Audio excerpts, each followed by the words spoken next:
Lines, angle, उसके axiom, theorem, corollary, इन सबको समझना काफ़ी ज़रूरी है। जब तक इसको समझेंगे नहीं तो ज्योमेट्री के प्रॉब्लम को सॉल्व नहीं कर पाएंगे। तो इस सिलसिला में हम सबसे पहले लाइन्स के बारे में जानेंगे, इसके बाद एंगल के बारे में। लाइन, अभी कोई भी प्लेन, ये व्हाइट बोर्ड क्या है, एक प्लेन है ये, इसके ऊपर कोई भी एग्जैक्ट लोकेशन, ये किसी भी एग्जैक्ट लोकेशन को हम पॉइंट बोलते हैं। ये एग्जैक्ट लोकेशन मान लो एक है, तो ये हो गया पॉइंट ए। दूसरा एग्जैक्ट लोकेशन ये है बी, ठीक है। अब इन दोनों पॉइंट को जब हम स्ट्रेट लाइन से मिलाते हैं, यानी इनके बीच के लिए हम डायरेक्ट बिल्कुल शॉर्टकट रास्ता हम चुनते हैं, ये घूम के नहीं जाना, बिल्कुल शॉर्टकट रास्ता स्ट्रेट लाइन जाते हैं, तो क्या बनता है, लाइन सेगमेंट ए बी। और इसको हम डिनोट करते हैं इस तरह से, A B equal to B है। लाइन सेगमेंट का लेंथ क्या होगा, लाइन सेगमेंट ए बी का लेंथ वही होगा जो पॉइंट ए और पॉइंट बी के बीच का डिस्टेंस है। इसके दो एंड पॉइंट हो गए, यानी इसका लेंथ भी निश्चित होगा। अब इस लाइन सेगमेंट को हम यदि वन डायरेक्शन में, एक दिशा में कंटिन्यू बढ़ाते जाते हैं, बढ़ता जाता है, दूसरे को स्थिर रखा जाता है, तो ये बन जाता है रे, किरण। रे को हिंदी में किरण बोलता है, रे ए बी। रे ए बी को हम इस तरह से डिनोट करते हैं। अब ये रे तो कंटिन्यू बढ़ता जाता है, इसको हम एक व्हाइट बोर्ड पे, प्लेन पे हम रिप्रेजेंट करते हैं। रिप्रेजेंट करने के लिए हम ए बी के ऊपर ऐसा ये एरो मार्क लगाते हैं। इससे हो गया ये रे ए बी। इसका रे ए बी का क्या है, एक एंड पॉइंट होगा, दूसरा इंडेफिनिटली होगी, बढ़ता जाएगा। इसका कोई डेफिनेट लेंथ नहीं होगा, क्योंकि जब कंटिन्यू बढ़ता जा रहा है तो डेफिनेट लेंथ होने का मतलब नहीं है। तो यह है रे। अभी इसी लाइन सेगमेंट का यदि हम दूसरी दिशा में भी, दोनों डायरेक्शन में बढ़ाते हैं, बी डायरेक्शन में भी और ए डायरेक्शन में भी, तो इसको बोला जाता है line A B. Line A B का कोई भी एंड पॉइंट नहीं होता, ये दोनों दिशा में कंटिन्यू बढ़ता चला जाता है, यानी इसका कोई डेफिनेट लेंथ भी नहीं होता। एक लाइन के ऊपर अनंत पॉइंट हो सकते हैं, इंडेफिनिट पॉइंट हो सकते हैं, और एक पॉइंट से हम कितने अनेक लाइन को खींचा जा सकता है। नेक्स्ट हो गया कोलिनियर पॉइंट, नंबर 5 पे कोलिनियर पॉइंट, कोलिनियर संरेखी बिंदु, संरेख बिंदु। वो सारे पॉइंट्स जो एक ही लाइन के ऊपर होते हैं उसको हम क्या बोलते हैं, कोलिनियर पॉइंट। लाइन शब्द point B C D, point A B C D, ये क्या है, ये जिगजैग लाइन है, लेकिन जियोमेट्री में ये लाइन है ही नहीं। लाइन का मतलब ये होता है जो स्ट्रेट जाता हो, तो हम यहाँ पर ये स्ट्रेट लाइन नहीं है, ठीक है, यानी ये लाइन है ही नहीं, तो हम इसको क्या बोलेंगे, कोलिनियर पॉइंट नहीं मानेंगे। कोलिनियर पॉइंट्स का मतलब है point A B C D E, 3 और मोर देन 3 पॉइंट्स जब एक ही लाइन के ऊपर होते हैं तो उसको हम कोलिनियर पॉइंट कहते हैं। कोलिनियर शब्द आते ही आपको ये मान लेना है कि सारे पॉइंट्स एक ही लाइन के ऊपर है। अब यहाँ क्या हुआ, मैंने 3 और मोर देन 3 पॉइंट्स, क्योंकि 2 पॉइंट, अगर 2 पॉइंट तो अगर हम किस 2 पॉइंट तो एक लाइन पर होना ही है, क्योंकि हम रेखा बनता ही है 2 पॉइंट, ये कंटिन्यू। तो यहाँ पे 3 की बात हो रही है, 3 और मोर देन 3 पॉइंट, 2 तो कोलिनियर होता ही होता है। इंटरसेक्टिंग लाइन, नंबर 6 प्रतिच्छेदी रेखा, intersecting line. The 2 lines which have one common point is called intersecting line. कोई भी 2 लाइन है और उनके बीच एक कॉमन पॉइंट है तो उसको हम इंटरसेक्टिंग लाइन बोलेंगे। ये लाइन, ये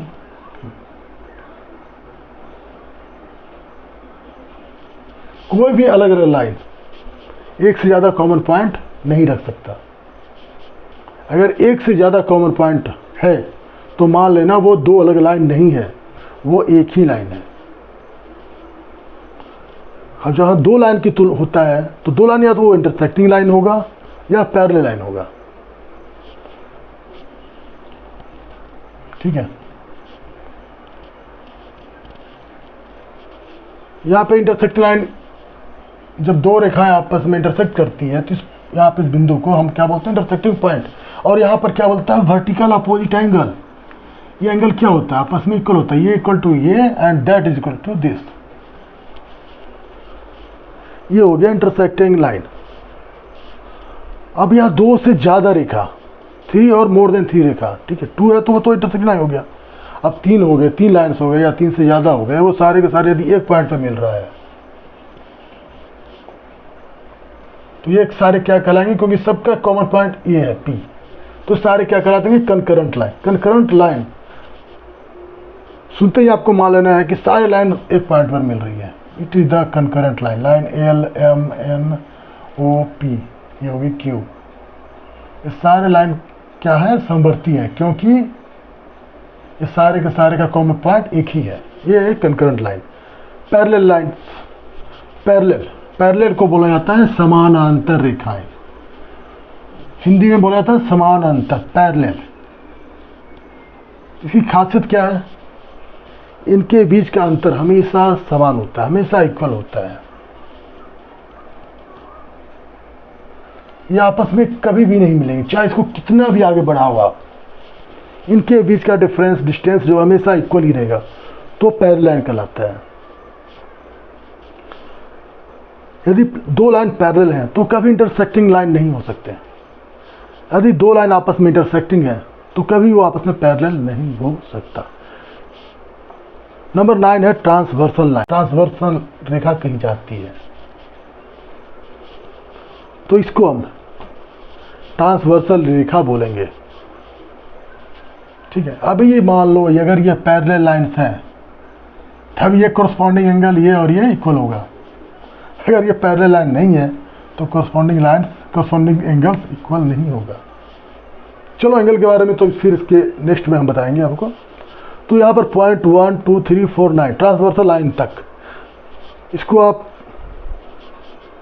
ये तरह के मेन लाइन्स हैं जिनको आपको समझना बहुत जरूरी है। ये तो आप कंफ्यूज रहोगे कौन सा लाइन क्या है यार, ठीक है। इसके बाद चलो हम चर्चा करते हैं एंगल के ऊपर।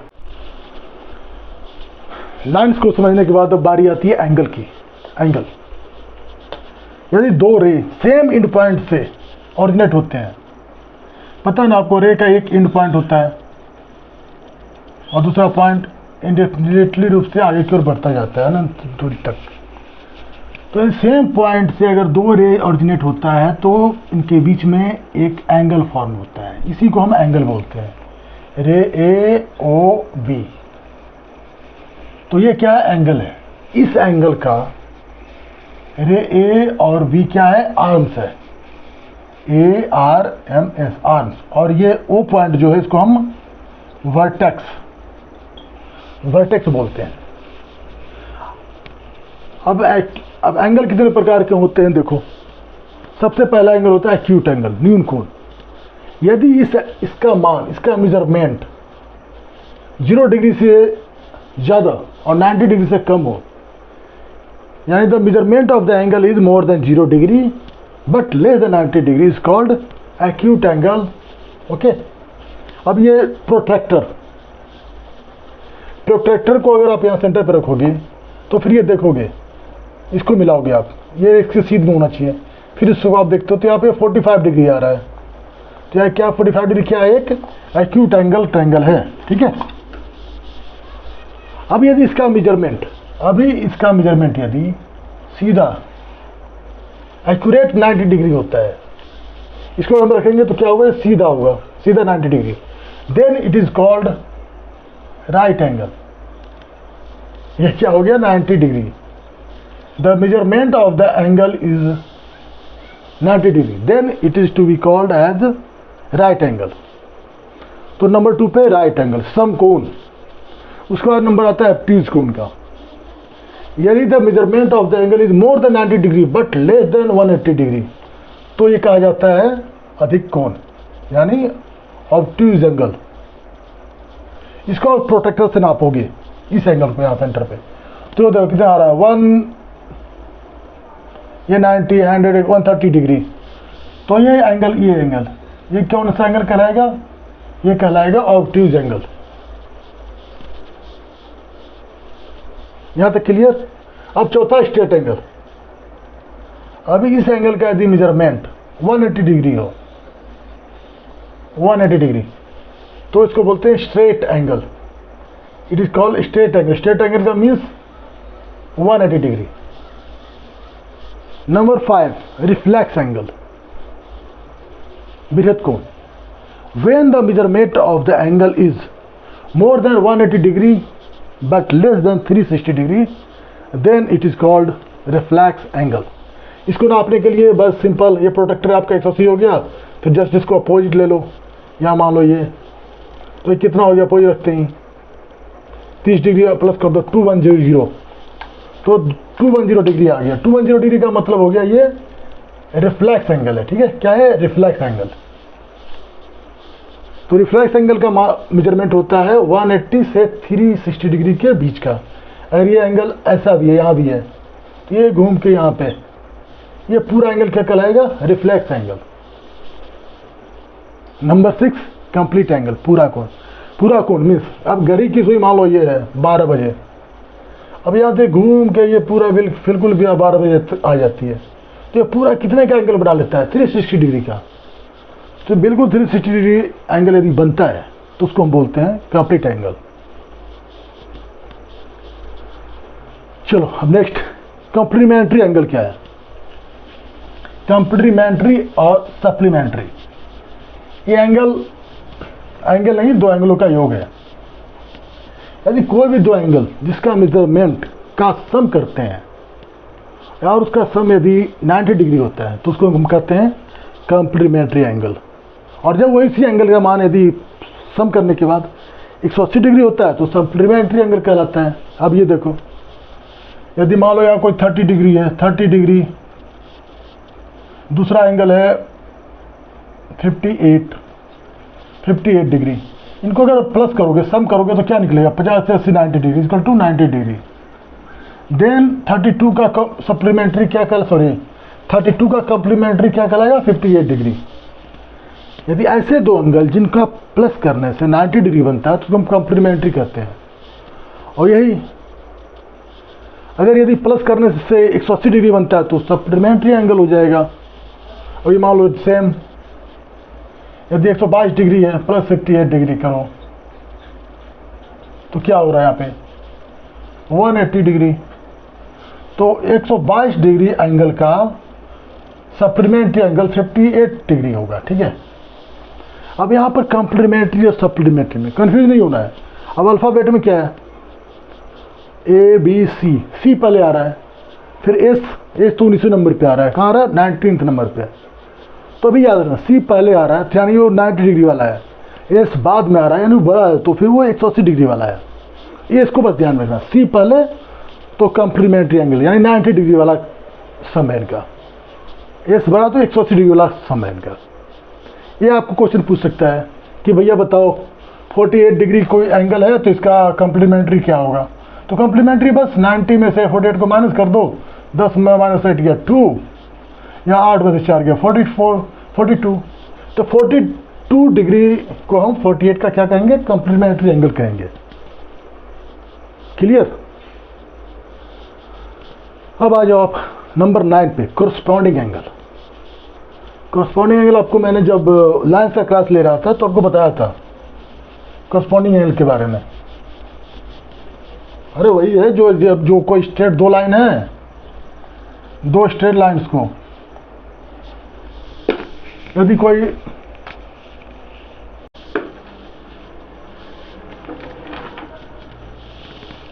जब ये ट्रांसवर्सल लाइन इधर कट करती है तो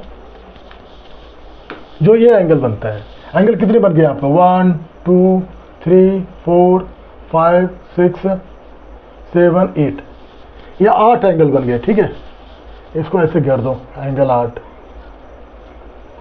एंगल बन गए यहाँ पे। अब यहाँ पर देखो कोरस्पॉन्डिंग एंगल कौन सा है, 1 और 5 को कोरस्पॉन्डिंग, एंगल 1 एंगल 5 कोरस्पॉन्डिंग है आपस में, एंगल 4 एंगल 8, 4 और 8 कोरस्पॉन्डिंग एंगल है, एंगल 2 और 6 कोरस्पॉन्डिंग एंगल है, 2 और 6, और 3 और 7 कोरस्पॉन्डिंग एंगल है। ठीक है, तो कोरस्पॉन्डिंग एंगल आपस में इक्वल होते हैं, कब इक्वल होते हैं, जब ये दोनों जो लाइन है पैरेलल हो। अगर पैरेलल नहीं होगा तो इक्वल नहीं होगा, ठीक है। तो ये और ये आपका कल आ गया corresponding line, sorry corresponding angle. ये इक्वल तब होगा, सारे करस्पॉन्डिंग एंगल आपस में इक्वल होंगे यदि ये पैरेलल लाइन है। पहले आप, लेकिन यहाँ पर मेन मकसद है आपका करस्पॉन्डिंग एंगल कहते किसको है। तो दो स्ट्रेट लाइन को कोई तीसरी रेखा काटती है डिस्टिंक्ट लाइन पे, तो इस तरह का जो एंगल बनता है उसको हम करस्पॉन्डिंग एंगल बोलते हैं। ये जो ट्रांसवर्सल लाइन है इन्होंने काटा है इसको। तो अब next alternate interior angle. Alternate, पहले देखो इंटीरियर एंगल कौन सा है, ये अंदर का एंगल है। ये 2 3 4, ये चारों कहाँ है, इंटीरियर एंगल है। और ये चारों क्या है, एक्सटीरियर एंगल है। तो अल्टरनेट इंटीरियर एंगल, ये चार जो इंटीरियर एंगल है इसमें अल्टरनेट यानी एक दूसरे का अपोजिट, यानी इधर वाले का अपोजिट ये, इसको अल्टरनेट इंटीरियर एंगल बोलेंगे। और कॉन्सेक्यूटिव इंटीरियर एंगल कौन सा होगा, ये आपस में ये और ये, इसको हम क्या बोलेंगे, कॉन्सेक्यूटिव इंटीरियर एंगल। क्लियर। अभी आपको मैंने एंगल को समझना है पहले कि किस एंगल का नाम क्या है, इसको समझना भी है और रट्टा भी लगाना है, ठीक है। अब इसके बाद नेक्स्ट आता है वर्टिकली अपोजिट एंगल। अब आपको मैंने बताया था लाइंस वाले क्लास में,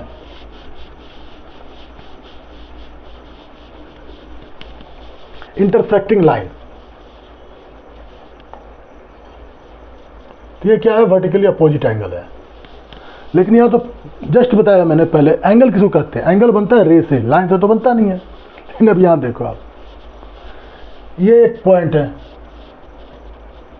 जब एंगल, एक एंगल ये हो गया, दूसरा एंगल ये हो गया, इन दिए हुए एंगल के जो आर्म्स हैं, ये आर्म्स है बिल्कुल एक अपोजिट डायरेक्शन में एक दूसरे को होता है, अपोजिट डायरेक्शन में हो गया। अब चूंकि अपोजिट डायरेक्शन में है और चूंकि रे भी स्ट्रेट होता है, तो ये दो रे मिलके एक लाइन का फॉर्म हो जाता है, ठीक है।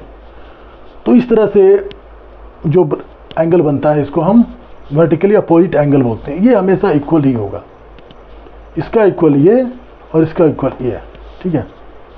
अब इसको आप ये भी मान सकते हो कि एक एंगल ये है, यहाँ देखो इसके आर्म्स है, ये आर्म्स है, इसके आर्म्स क्या बोल कर रहे हैं, आपस में दो पेयर अपोजिट रेखा बनाते हैं, इसका अपोजिट ये बन रहा है, इसका अपोजिट ये बन रहा है, तो ये हो गया vertically opposite angle. Number 13 point में एडजेसेंट एंगल यानी आसन्न कोण, यानी पड़ोसी कोण। दो कोण को हम आसन्न कोण तब बोलते हैं जब उनका क्या है, वर्टेक्स सेम हो। दो एंगल है, इनका क्या है, वर्टेक्स सेम हो, ए बी सी, ये हो गया वर्टेक्स। यहाँ पर वर्टेक्स सेम हो और एक दोनों एंगल, ये एंगल और इस एंगल, इनका एक आर्म्स क्या हो, कॉमन हो, ये कॉमन आर्म्स है, और बाकी दो आर्म्स इस कॉमन आर्म्स के अपोजिट हो, तो इसको बोला जाता है एडजेसेंट एंगल यानी आसन्न कोण। और यही आसन्न कोण यदि ये आर्म्स ऐसे हो जाए, ये कॉमन आर्म हो गया और दूसरा जो नॉन कॉमन है ये जस्ट अपोजिट रे हो, तो ये एक क्या बनाता है, ये स्ट्रेट लाइन बनाता है, इसको हम बोलते हैं linear pair of angle. Linear pair of angle का मान कितना होता है, 180 डिग्री। अब लास्ट से समझने वाली बात है इंटीरियर और एक्सटीरियर ऑफ एंगल। अब कोई एंगल है, इसका इंटीरियर क्या है भाई, इंटीरियर का मतलब ये हो गया,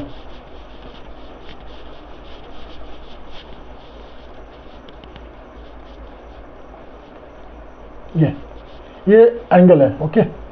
इंटीरियर का मतलब इस एरिया में इधर जो कुछ भी आ रहा है सब इंटीरियर कहलाएगा, इस एंगल के इन दो आर्म्स के बीच में जो है, और इसके बाहर का सारे एक्सटीरियर ऑफ एंगल कहलाएंगे, ठीक है। अभी मैंने आपको लाइंस के बारे में बताया, एंगल्स के बारे में बताया, फिर नेक्स्ट चैप्टर में एक्सियोम और इसका थ्योरम इस सबकी बताने की कोशिश करूंगा। यदि आपको वीडियो अच्छा लग रहा हो तो प्लीज़ कमेंट कीजिए कि मैं आगे भी वीडियो बनाता रहूं।